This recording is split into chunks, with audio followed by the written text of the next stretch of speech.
pleased to say hello from the home of Katharine Hepburn in New York City on the occasion of the publication of her autobiography titled simply, Me. Were you raised an atheist? Did that come to you? Father was the son of a minister, a church in Virginia. And I think he was never, mother was absolutely anti-religious. So we never went to church. And I found this terrifying at first in Fenwick and made them buy me a hat. And I went to church and sat. And then I found that after a brief sort of 6 or 8 weeks, I thought they were right. And you I'm not religious. I mean, I think anyone has an opportunity to reach for whatever they want to reach for. I think reaching for the unknown is odd. Fellow man, if you reach where you can do some good or do some help, it's much better than saying, I'm going to polish myself up for the next world. Well, that's what I would wonder. At 84, I think I might want to cover my bets. I don't know. No, I don't. I don't care. I think it's a nice long rest. So I'm looking forward.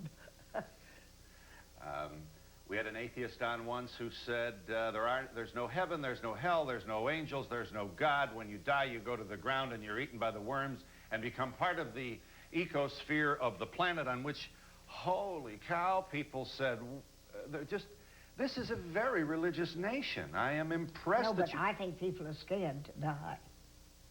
They're scared to live, they're scared to die.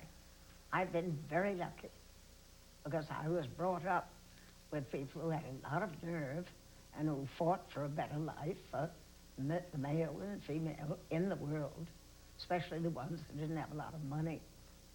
And they weren't afraid to die. I'm not afraid to die, but I certainly do not at all resent people who feel I must believe that I'm going somewhere. I think that's fine. I assume you don't want them to try and sell you. They don't try to sell me. No, because I'm not, it's a topic that is of no interest to me at all. The afterlife. Well, the afterlife or death. Things that I have no control over, I don't worry about. You don't want to linger either, I'm sure. No, I don't want to linger. I don't want to linger if I got some terrible ailment so that some poor soul had to take care of me and feed me and everything. I'd try to jump out the window or something. I'd try to do something. I don't believe in prolonging useless existence, do you? No tubes, no machines for you. Well, I wouldn't say so unless we will have tubes and machines for a while. If there was a chance of your recovery. If there's a chance of recovery. Otherwise, I think it's a waste of other people's time besides your own. Well, with more and more of us getting older and older and the population of the seniors, the issue of death and how to die and what our rights may be and facilitating it is a very, very keen one. And I assume you have empathy for those who wish to be assisted in their passing. I don't even think anything about it. I don't think it's any of my business. If a person is religious, I think that's fine. If they're not religious, I think that's fine. You bring no judgment to those who would want help? None at all. None at all. I think that, and would I try to help? I don't try to. I'm surrounded by people who believe in this and that. And I try not to make fun of them because one shouldn't, because one doesn't know. We don't know anything, do we? So being 84 for you is not a preoccupation. It's a preoccupation for my foot. For the foot which you damaged, yes. Mm-hmm. But you don't sit around saying, I wonder how much time I have. No, no. I wonder how much use I am, yes. Mm-hmm. Liz Smith, in an interview with you, the Newsday columnist, said she overheard you received the Lincoln Center Awards and you were at Washington and everybody was there, including the president. And There was a receiving line, and you said hello to the president. Yes. Do you remember what you said to him? What did I say? Yes, some terrible thing that he was fighting women's rights, the women's rights of abortion. And I thought it was shocking, and I think it is shocking. It's sad, deeply sad to me, this situation, because there are too many of us. Anyway, and why force a woman? Certainly it's a woman's right to have a child if she wants to, and to not have a child if she wants to. It can't be, you can't saddle her with a theory that it's murder. I mean, it's ridiculous to me.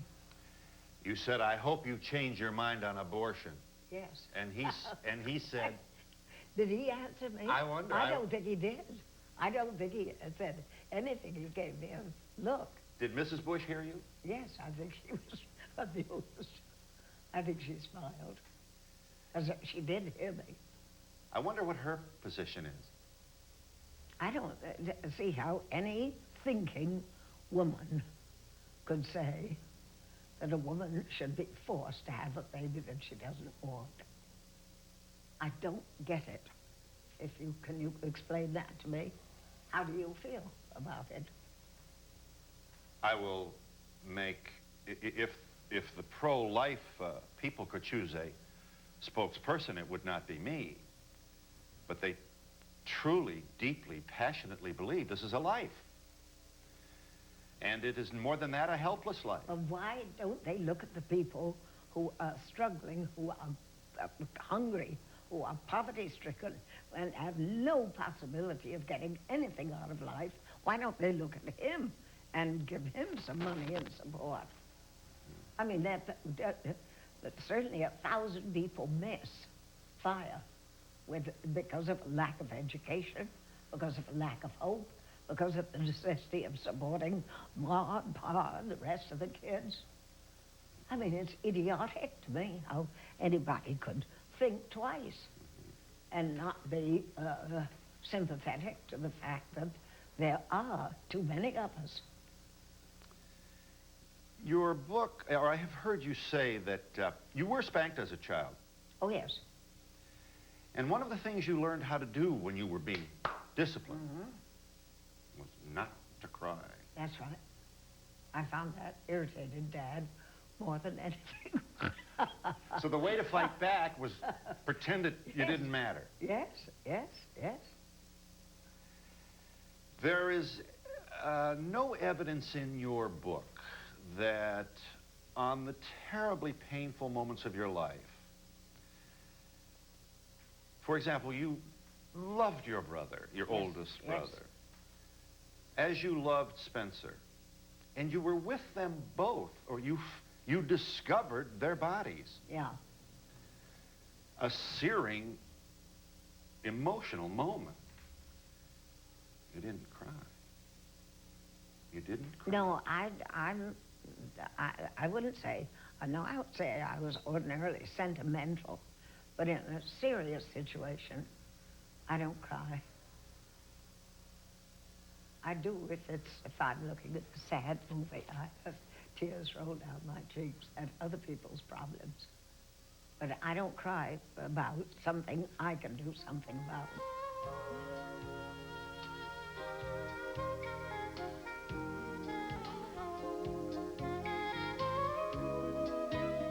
Your book is very, very candid and revealing.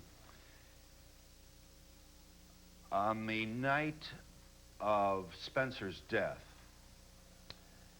you heard him awaken, you heard the sound of the teacup hit the kitchen floor, and then you heard the thump. And you went in, and there he was on the floor, and you tell your readers, if you have to go, that's the way to go. Yes, don't you think so? Suddenly. Well, so that he doesn't have to. I mean, I think death is strange to all of us. And if you know that tomorrow at 2:30 you're going to die, you'll be a little bit nervous the way you were before this started. You know, you think, how am I going to do? I hope I do okay. Yes. Yes. And so I did not hear Spencer get up. I heard him just stop to walk down the hall because my bedroom was here, his bedroom was here, and there was a long hallway to the kitchen, and the kitchen was here. And I heard him start down the hall. I thought, well, maybe like some conversation or something. So I got up, and when I got to the door, he dropped that cup of tea and dropped dead. Mm-hmm. You had separate bedrooms. Mm. Somehow, this 27-year, one of the great romances of our time, certainly in American popular culture, you were. Obviously, because I was so adorable. I think Spencer found life very difficult, and I found him very fascinating. So he couldn't sleep. Well, I don't want to sleep in a bed with someone who can't sleep. He tossed and turned. And turned and tossed. And Always. Tossed and turned. I didn't believe that he did it. And I lay up on the floor of his room one night and watched him. And he could not get to sleep. Even though he was medicated. He took sleeping pills, did he not? Oh, yes, oh, yes. Big, yeah. Heavy ones. Yeah. You watched him. And I watched him, and he twisted it, he turned it. It took him an hour and a half to quiet down at all. That's a terrible disease. Insomnia. Oh, awful. And you can't help anyone. At least I don't think you can. You try to do your best, but I mean, you can't. They don't want you sitting in the room. The portrait you paint of Spencer is not at all different from others that have other biographers have written. He was a fabulously funny man. Yes, he was. He was a really funny man and a great storyteller, and I think a great actor. He was also a guilt-ridden, brooding, unhappy, moody, occasionally drinking Irish bear. Well, that's easy to say. I mean, he drank in the early part of his life.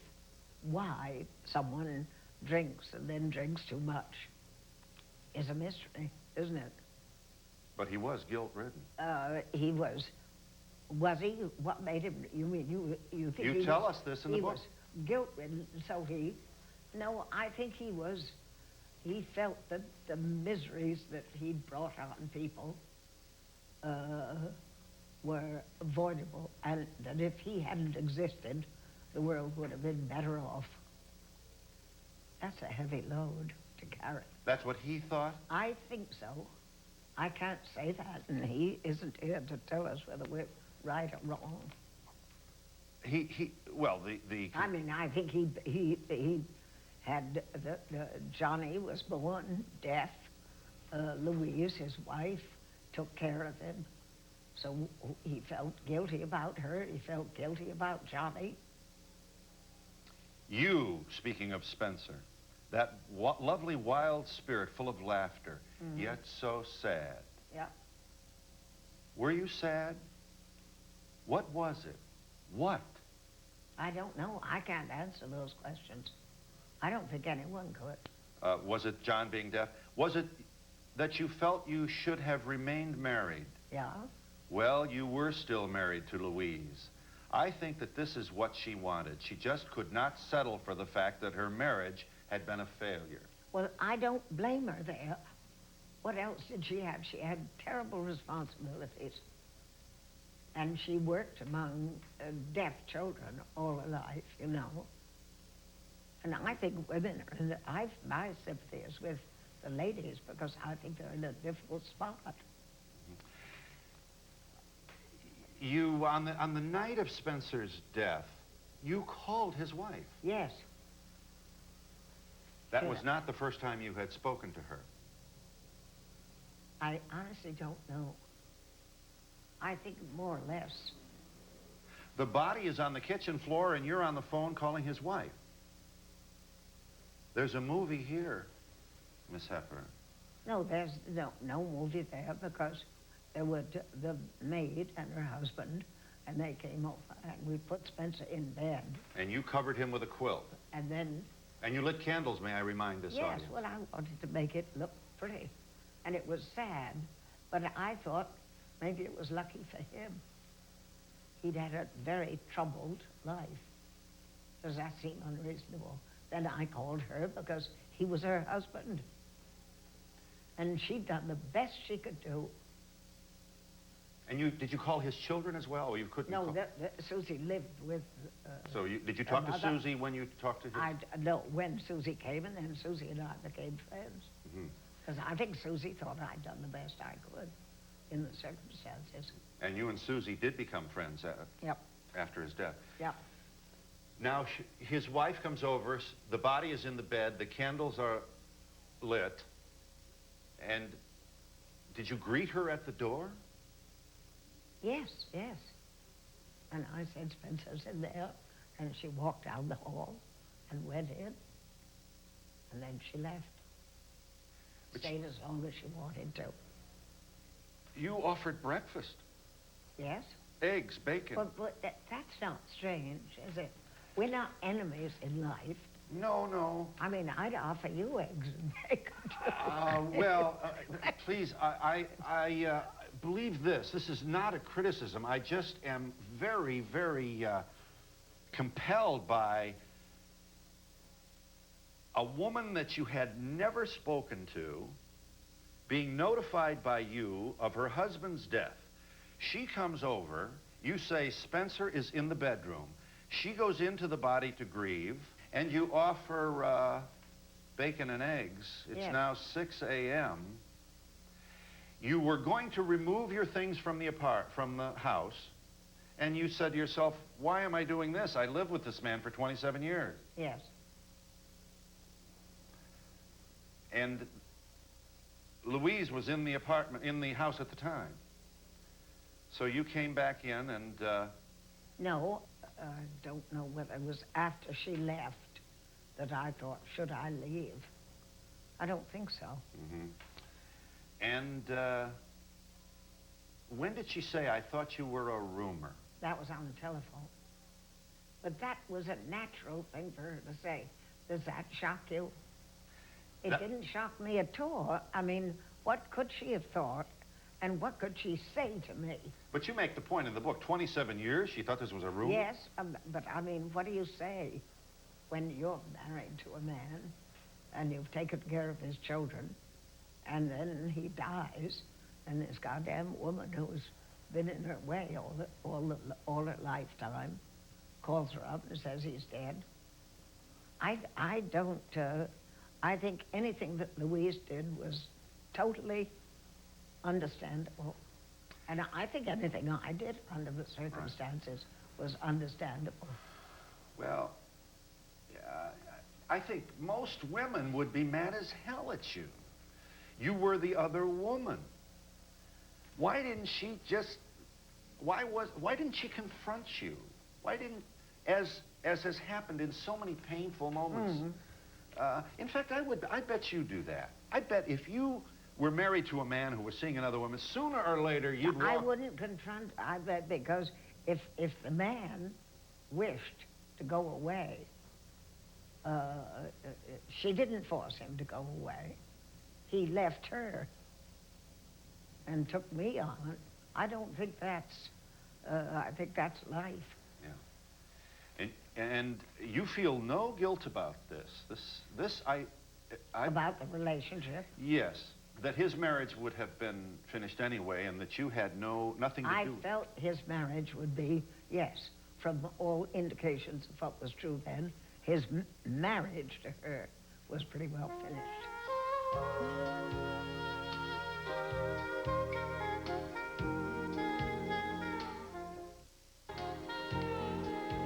Ms. Hepburn, we have no information in your book about the 27 years. We have this very personal look at moments, snapshots, important ones to be sure, including his death. If I may just say one more time, you were the other woman. The other woman's loneliest times, we are told by many other women. Mhm. Christmas, Oh, no. Thanksgiving. Oh, no. He must be with his family. Yes, He can't be with you. that's fine. Christmas Eve alone? That doesn't affect me. I think I'd have to be dumb to think that he should be with me Christmas Eve. He should be with his wife and daughter and son, not me. These are sort of festivities of a variety that one celebrates every year. They'd always celebrated Christmas together, so they always should. Just the way I wouldn't have hesitated to leave him and go back and celebrate Christmas with my family, which I probably did. We were very close. So there was never any need to marry Spencer. No, You never talked about it. no. And it was a wonderful relationship. Yes, it was. You never fought.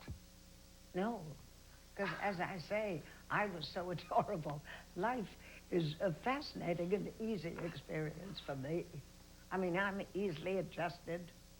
I have a very fortunate nature.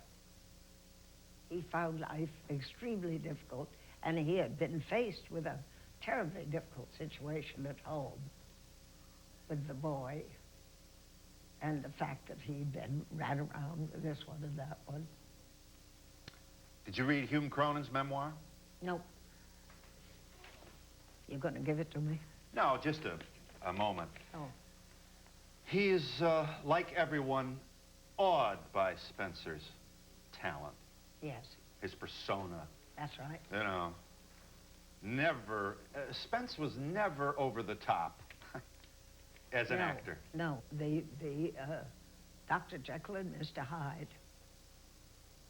That's the only time he gave a bad performance. And he had to push that, did he? He pushed it. He said he got off on the wrong track with it. And he wanted to play it as himself, as a man who, when he was Jekyll, he was his fine self. And when he was Mr. Hyde, he was drunk. And that would have been fascinating. And I said, it's too dead bad. You can't do it again. Hume Cronin, from his book, he's sitting with Spence, as he calls him, in his dressing room. Spence was feeling morose and made no effort to move or to introduce us. This is as you walk in the room. Perhaps he assumed we knew one another. I introduced myself, we shook hands, and he said, I hope I'm not, and you said, I hope I'm not interrupting anything. Please sit down. She was tall, slim, beautiful, and very direct. And her look was as firm as her handshake. I was aware that she was appraising Tracy and conscious of his mood. She turned to him and said cheerfully, how are you doing, old man? And he replied, on my ass. Problems, you asked him? But he was drinking and didn't bother to answer. She continued, I think I'll get myself a drink. You get a drink, you take out a cigarette, and Hume lights the cigarette for you, whereupon Spence says, why don't you two find a bed somewhere and get it over with?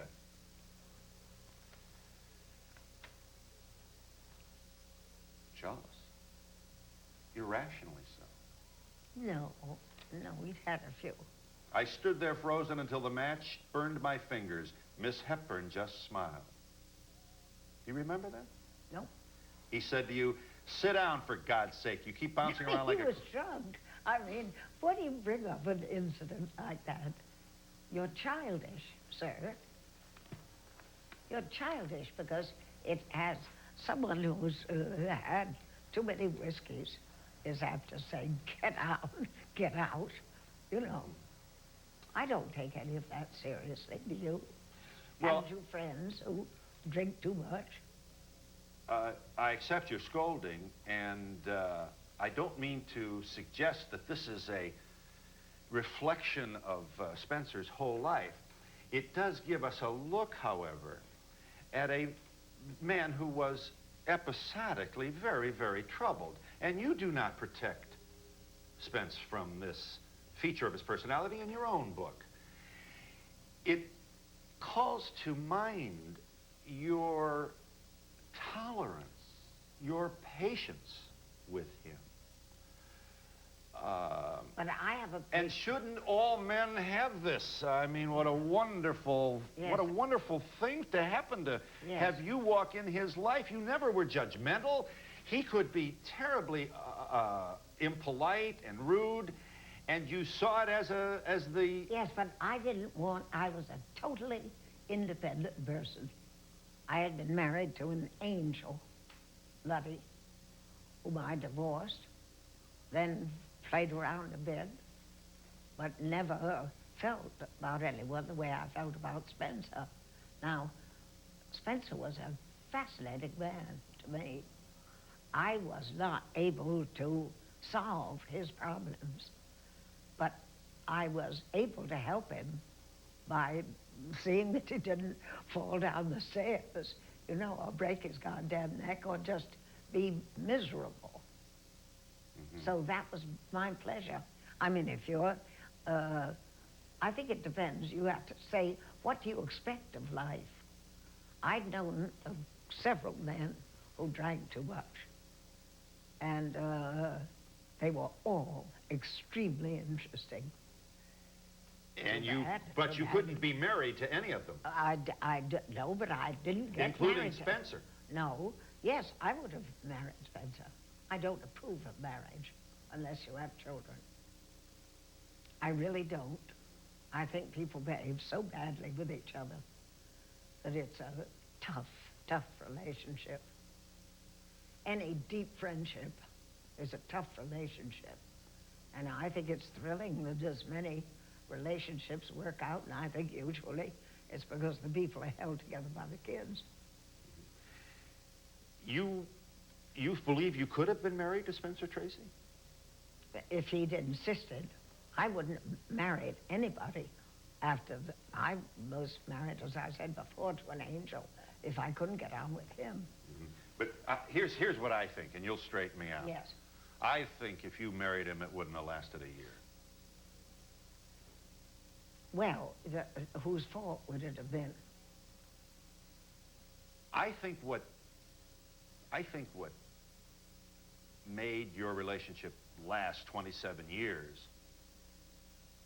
was the fact that you didn't live in the same house for 27 years. Well, we didn't live in the same house. I agree with you there.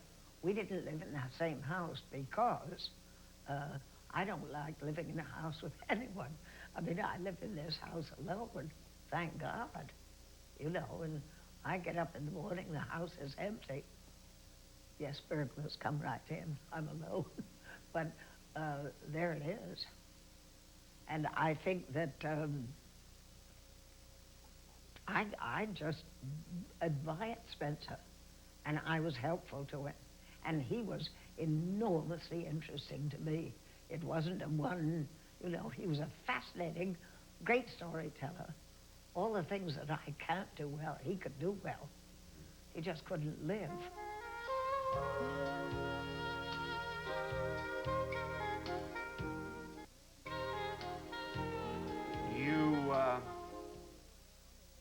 You never got filthy rich, did you? Well, I give a lot of money away, no. But I mean, you are, always will be, you are cinema royalty. But oh my, you made yours in the days when the numbers were quite different than they are Yes, today. yes. But I made enough. And I got the house. I have what I need.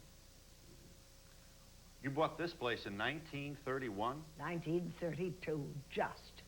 I rented this place for $100 a month. 60 years.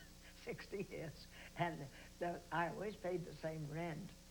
And then, in, I think about 37 or something, I had the money to buy it, so I bought it. $27,500.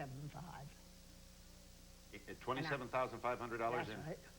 in 19... 37, say, 6 or 7. Where are your Oscars? I don't know. It's that awful.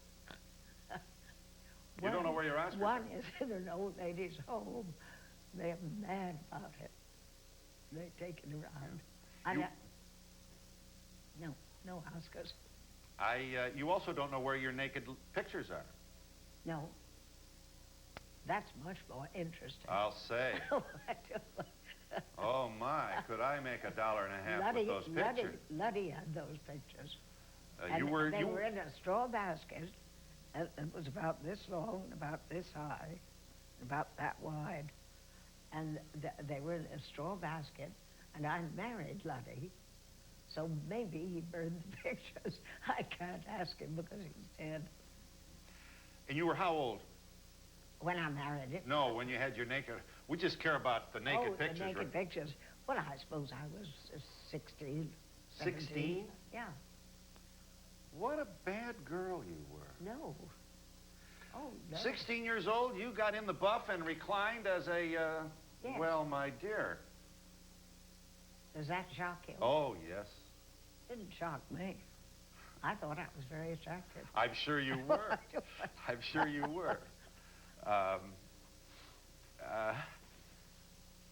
You know, I mean, if today, if a father heard that his daughter posed naked at age 16... He wouldn't be a bit surprised if he had any sense. If she was lovely. Yet you hate pornography. Do I? Yes. I heard you say all that heavy breathing and it Yes. made me wonder how you know. This is a very peculiar interview. I don't, but let us continue. Peculiar means not altogether... No, it's odd. I hope I'm not giving people a bad impression of life. Maybe I shouldn't have written the book. Well, you hate selling it. No, I love to sell it. But you did tell an interviewer that it isn't all... You wish you could be a painter. You paint, and here it is. You either like it or you don't. You buy, you don't. Yeah. Now you've got to promote. You've got to sell yourself, and that isn't all... That's a bore. And you have to... You are... Would you like the painting? You can... That I did that one. It's lovely. Those birds. Will you pay for it? How much? How much? Obviously, this is something of value. Not only because it's Curiosity. Yes. Well, not only because it's very good, but guess who painted it? Yes. I bet I could do very well on the open market. I hope so. But here's the point. Here you are, 4 Oscars, magnificent career, all this wonderful work, this body of work. You didn't have to go out and sell that. You didn't have to go and talk to every self-styled interviewer to promote a picture. I haven't done that. It was wonderful. I mean, those were the wonderful days. You did the picture, and it either sold or it didn't. That's right.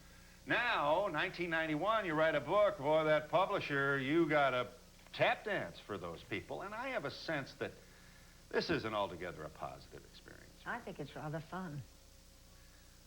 You never know what they're going to ask you. Never know what you're going to say, either. Works both ways.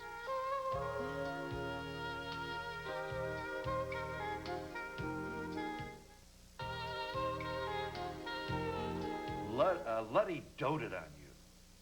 Luddy was a nice man. Luddy opened the door. Luddy said, whatever. That's Katharine. Right. Yes. And you live with him for 2 weeks. Oh, no. Well, you were married for 5 years, but it really, you weren't together hardly at all. No. And you do say very nice things about him in the book. That should be said. He deserves it. Right. Now, with Spencer, you dote on him. It was totally the opposite. You were to Spencer what Luddy was to you. That's right. No good? Well, I think, however wonderful Luddy was, people who are always doing things for you sooner or later become boring. No. If you... You think I bored Spencer? Obviously not. That's why I don't think so. I don't think I was boring to him. I hope not. Obviously No, I not. think people do things for you, and they don't expect to be repaid. Then I think it's very nice. Don't you? I think it's wonderful. Yeah. And that's what you say love is. I think love is that. But it's fun to take care of someone that you think is unusual and capable, whom you can help. You're something. It's amazing to me. 27 years with Spence and no press. Oh. Today, a celebrity of your stature can't sneeze in public without press. The press let us alone. I think they knew that Spencer was in a very difficult position, and he and I never... Were photographed in public. We never went in public. We never. Now, I met him in France once or twice, and in London, but we never stayed in the same hotel. We were very, you know, proper. 27 years sneaking around like that? Not sneaking around. Well, not staying in the hotel. And maybe that's why we had such a good time. That he stayed, where did he stay? In that wonderful hotel in London.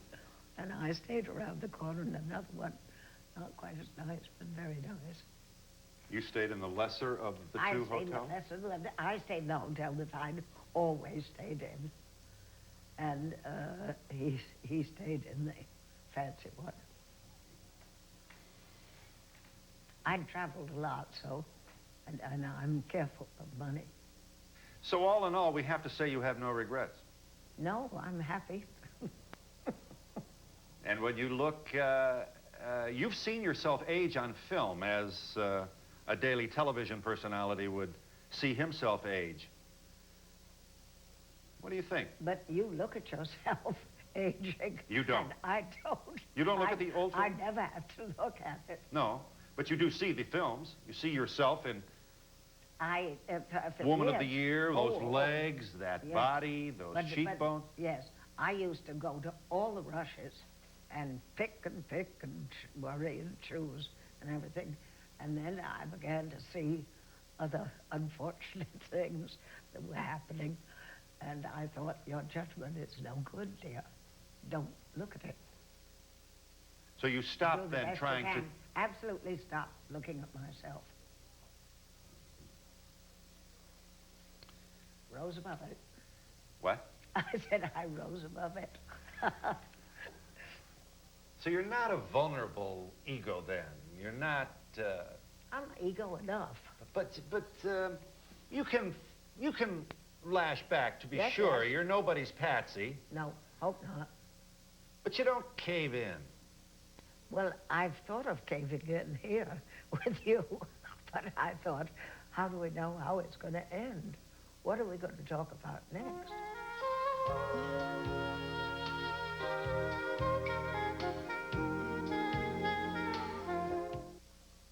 Send $3 check or money order to Donahue Transcripts, 1535 Grand Street, Denver, Colorado, 80203, or call 303-831-9000. So, from the moment you thought you were going to cave in till now, have I recovered somewhat, or it was a reasonably pleasant experience? I don't know, because I never knew you before, so I don't know what this is exactly. I'm rather fascinated. I've talked about things that we shouldn't have talked about. So if we could choose a word for this interview, I think you would choose odd. Odd? Well, I'd say you have a lot of beautiful hair, so did Spencer.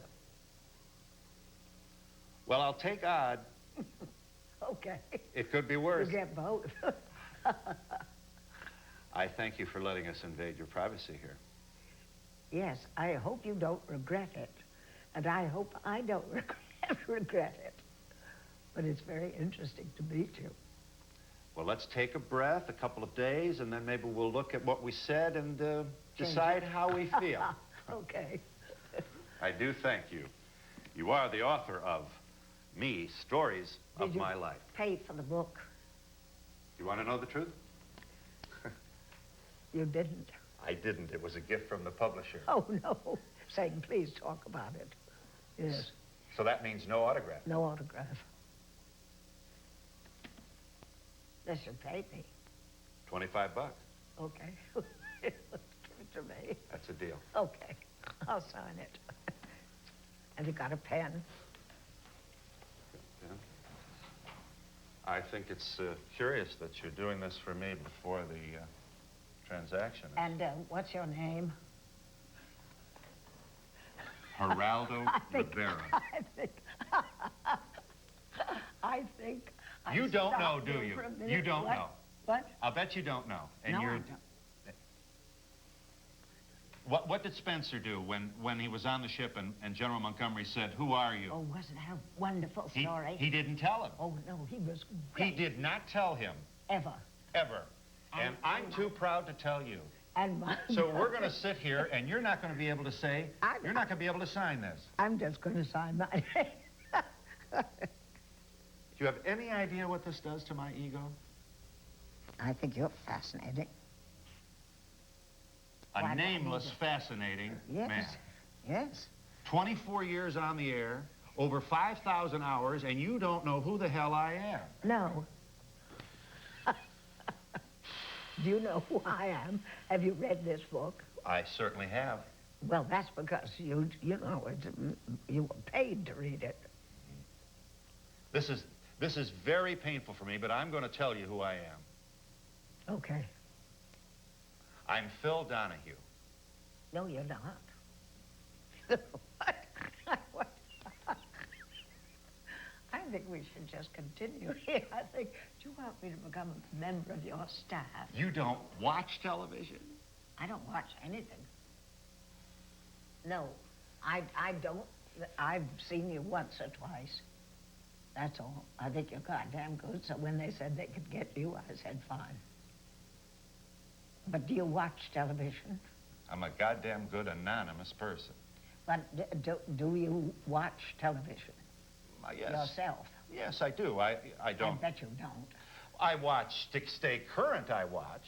I can't claim to watch all the, all the evening shows. I don't think I've stayed current. P-H-I-L. Oh, I may never be the same. How do you spell it? D-O-N-A. H-U? A-H-U-E.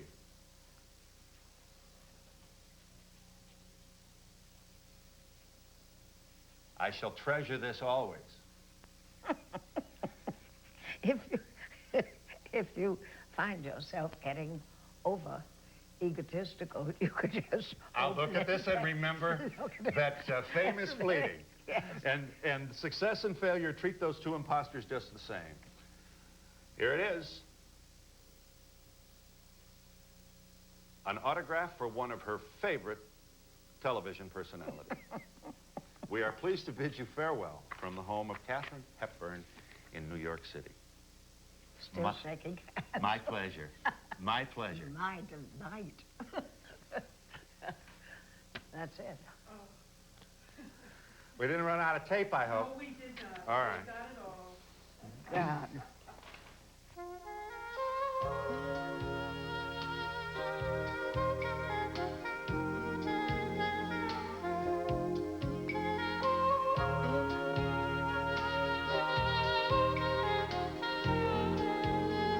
Services provided and promotional fees paid by the following.